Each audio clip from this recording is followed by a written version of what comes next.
We know that comparison is so often what we do, but it's not necessarily good for us. And that happens in a whole lot of various ways.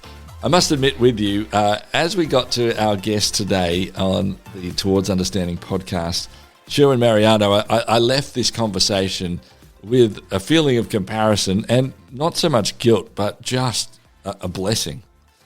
Sherwin has lived a life essentially in the slums for his whole life. He's had to be persistent and consistent in his going through daily grind that seems like it will never end.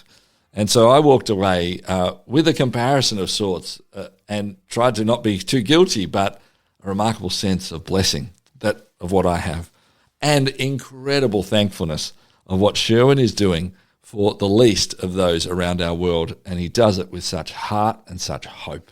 What a story. I'm so glad you joined me to hear Sherwin's conversation and our chat. Just before we get to that, please do like, rate, review, share, comment. All of these things help us get the word out. We just want to get this out to as many people as possible and let them hear great conversations. All right, let's hear from Sherwin. Hi, how are you, Clayton? I'm doing well. It's great to have you in here. You do some incredible work with international needs. We're going to hear a bit of your story, but before we get into your story, just sort of the 10, 15 second intro. If someone says, what is International Needs Australia? How do you describe the work? International Needs Australia is predominantly working with children and women, and also working in different parts of Africa and Asia. One of those is the Philippines. And we're a Christian organization as well. Yeah. And so when you say working with women and children, helping like education, is it helping with, supplies? What are the things that are helping with? International Needs Australia is helping children through child sponsorship. Secondly, the community development program, gender equality, all those things. Yeah, excellent. All right, we're going to hear a bit more of the work that happens and these sorts of things in just a moment. Let's talk a bit about your story. You did grow up in the Philippines, is this correct? Tell us a bit of your story, and a bit of your family upbringing, what it was like as a child. As a child, I grew up in a slum called Labas Bakod. Labas Bakod literally means outside the fence, because there's a big wall that separates between the middle class and the slum called Labas Bakod. So Labas Bakod is just 2 acres of land with 2,000 people, 145 houses, and 400 families living together. And we are in the bank of the river. All the children doesn't go to school. But one day there's a group of international needs went down to my place and offer help. And for us, it's like, wow, help. It's big word. No one cares. No one help. Because the government system that we have is not that really helpful. So we're grateful because International Needs find a sponsor who can help us in our education, even in our spiritual aspect as well. Yeah. Just before we talk about the difference that happened because of that, I do want to understand a bit more. So what age were you when this first occurred? I was 9 years old then, playing marbles in the dirt when they saw me. Yeah, okay.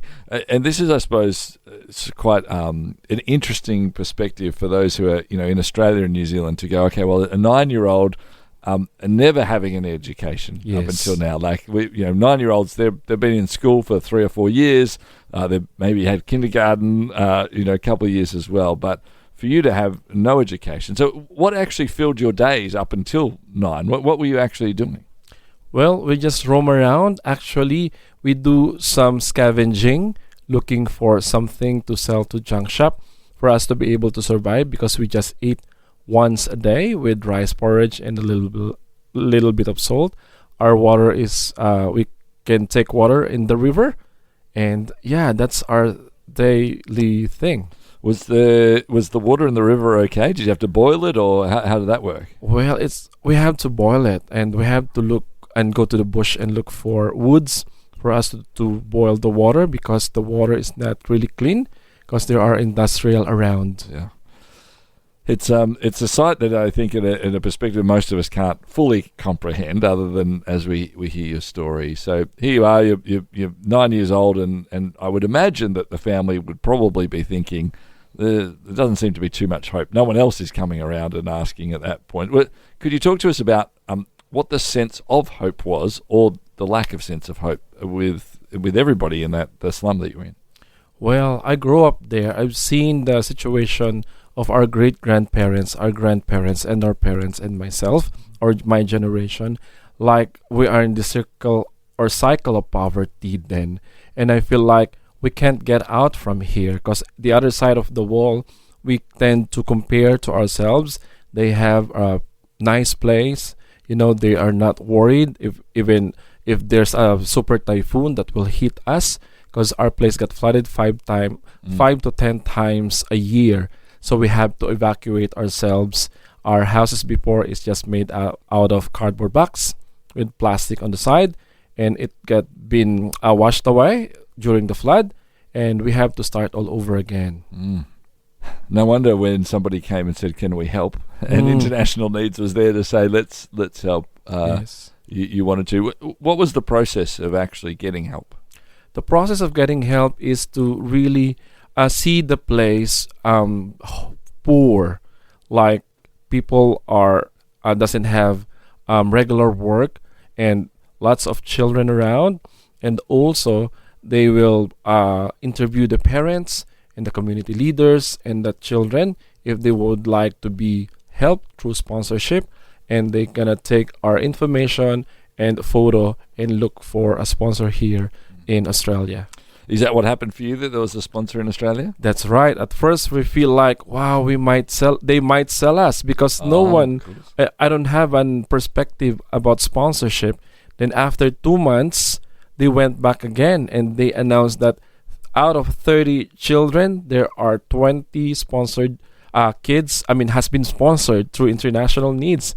And I'm one of them. My name has been called number 16. Wow. Well, and so that must have been just an incredible moment. What then happened then? Like, what occurred for you that was different? Well, they enrolled us in school, in a government school. And in that school, we've learned how to read, to write. First time to receive bags, school uniforms, new shoes, the things that we need in school. We've learned there, like read and write. We also taught some of the parents in my place to read, to write, because most of them doesn't know how to. Yeah, remarkable. And so here there was this change that occurred. What change did actually happen for you? Take us through a bit more of your journey. Well, so much things happened to me.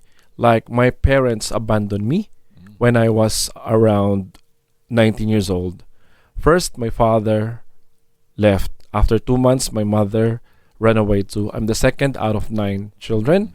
And that time, I wanted to finish my degree because getting there, the dream that I'm dreaming to be educated, to get out from that poverty.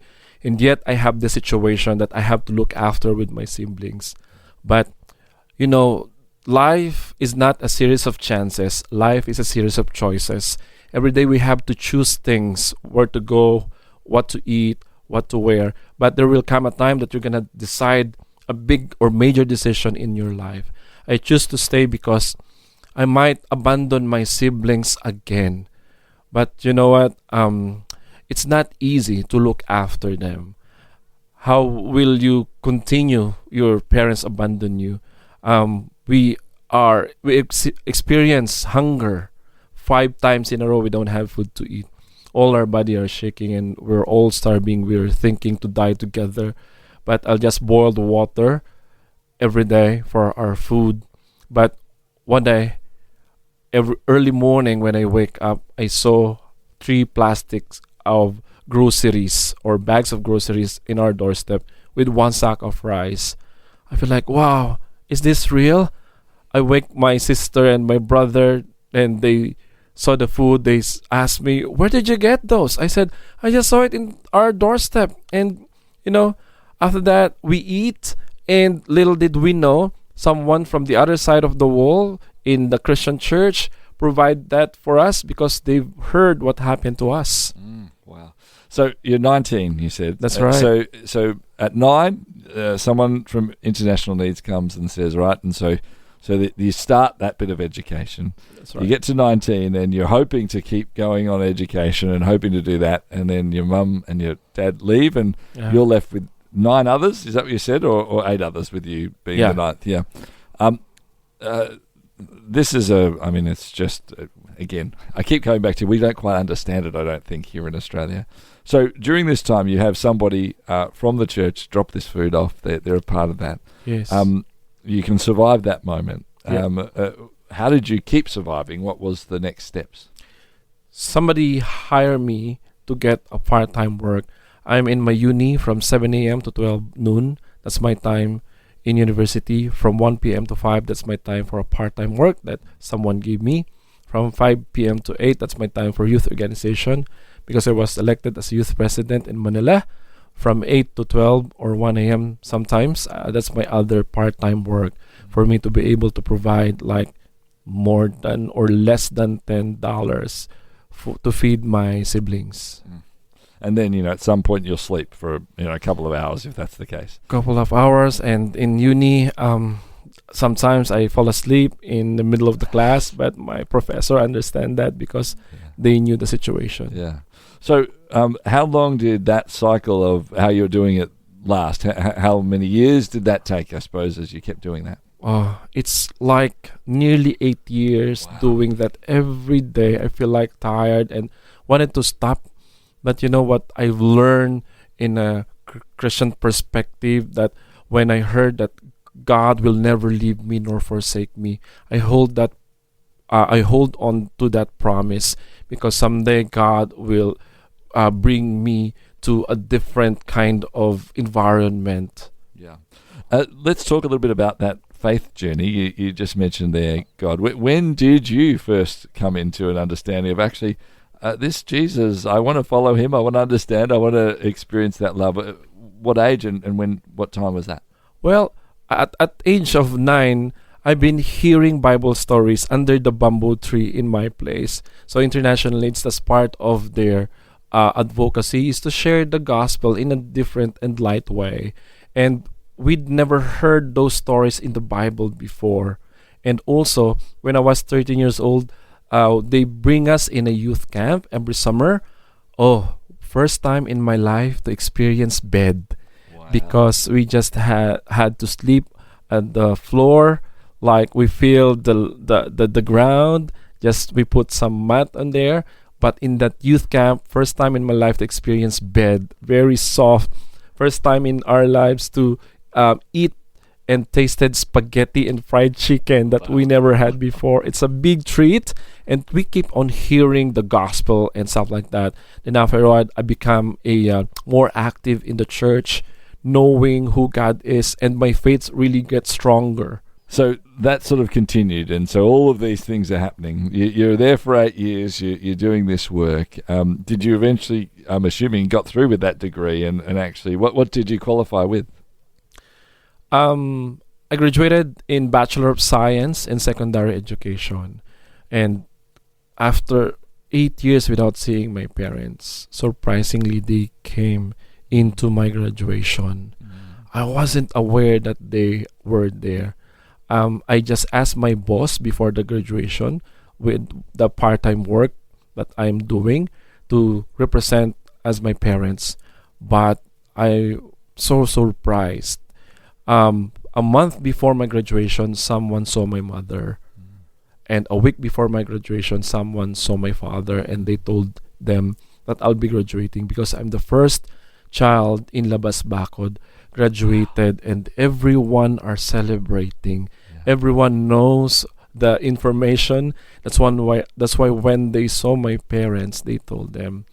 And for me, before I'm processing for like 8 years how to forgive them, I've learned as well in Ephesians 6:1-3 says, "Children, obey your parents in the Lord, for this is right. Honor your father and mother, which is the first commandment, with a promise, so that you will live long on this earth." Forgiveness is not easy when you experience suffering, pain, and I feel like being insane. But God sustains me in a different way. There are people really encourage me to move on and to, go on. Yeah.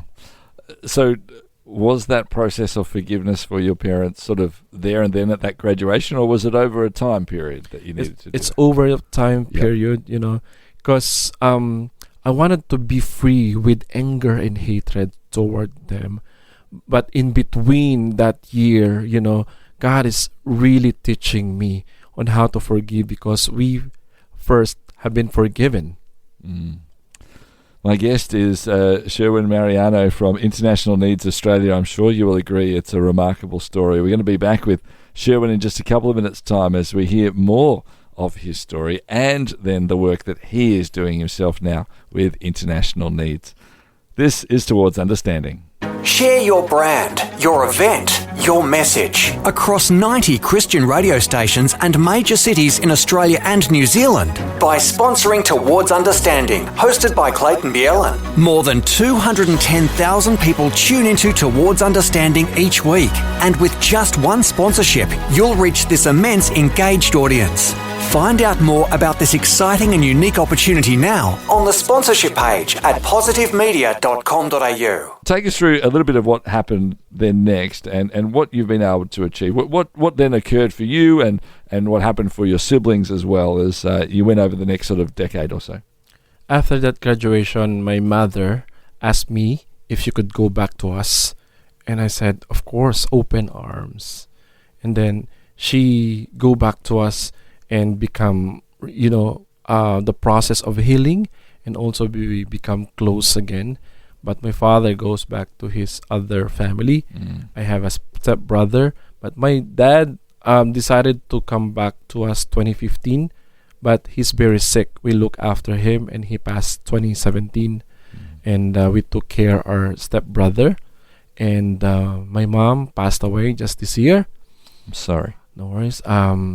My siblings grown up now, and they have their own family, and they can also help themselves. Yeah. So we talked about sort of a generational in the slum. Are they still in those places, or is your family now different places?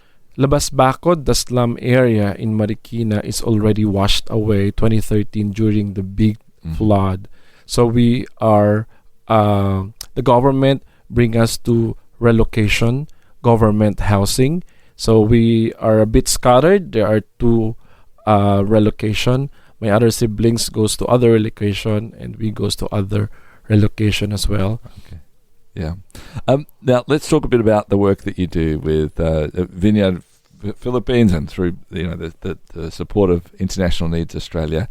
What is the work that you do now? Because you haven't decided to just say, well, someone helped me and now I'll just move on. You're like, I want to give back. I want to do and make some change in life as well. Tell us what you do. I'm about to work overseas. I have 3 offers in different countries, but God really told me to stay because I have to do something with my people. There's an open door. I am very tempted to go overseas, but when I see children in those places in the slum, I feel like seeing a big mirror and seeing myself. Then for me, I have to do something, and we are doing education, health, livelihoods, gender equality, and climate change. But also we are focusing to the child sponsorship because we wanted to educate more children and to get out from the poverty, because someone here in Australia, you could probably help one, but back home, if you could help us, we could help tons as well. So sponsor a child in that regards here, and okay, we might be sponsoring one child, but then that will ripple effects, and that's right. many times. You talked about the fact that it was a sponsor here in Australia who helped you in that first time back with International Needs Australia when you were 9. Have you ever had a chance to meet that person? Yes, I'm very blessed to meet them in here in Melbourne. Actually, they are in Blackburn, and I met them in the church during my interview. And I feel like, wow, these are the family and the people who helped me to cross the bridge for me to be able to get that dream, to achieve that education, to uplift myself into poverty, and to help other people as well. And I called them mom and dad because they said, oh, we were your adopted Australian parents. Oh, it's so wonderful, isn't it? There truly is, community is broader than sometimes just the people we see. They're the people who we choose to be a part of, and the people who choose to be a part of our world as well. That's right. Yeah.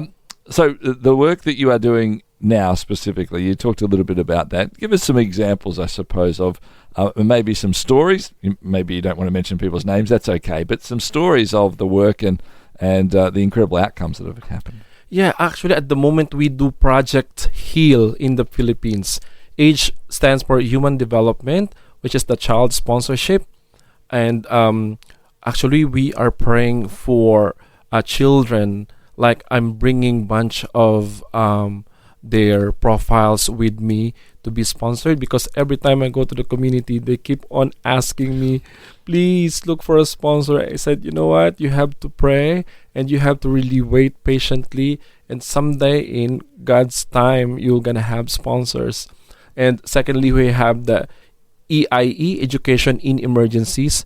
We're training the children, the students, the community, and their parents, together with the teachers, how to be resilient, because we are in the facing the Pacific Ring of Fire, and we have a lot of calamities and disasters such as super typhoon, earthquake, volcanic eruptions, fire, so that we have to gear them before, during, and after the disasters.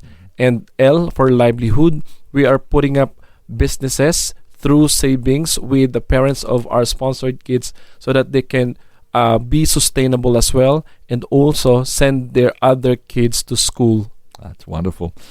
Is there a story of someone specifically that you say, oh, I always love talking about person X, that this is they've gone through one of those areas? That's right. Actually, with our Education in Emergency, one of the graduates of our sponsorship program through International Needs Australia, his name is Kevin.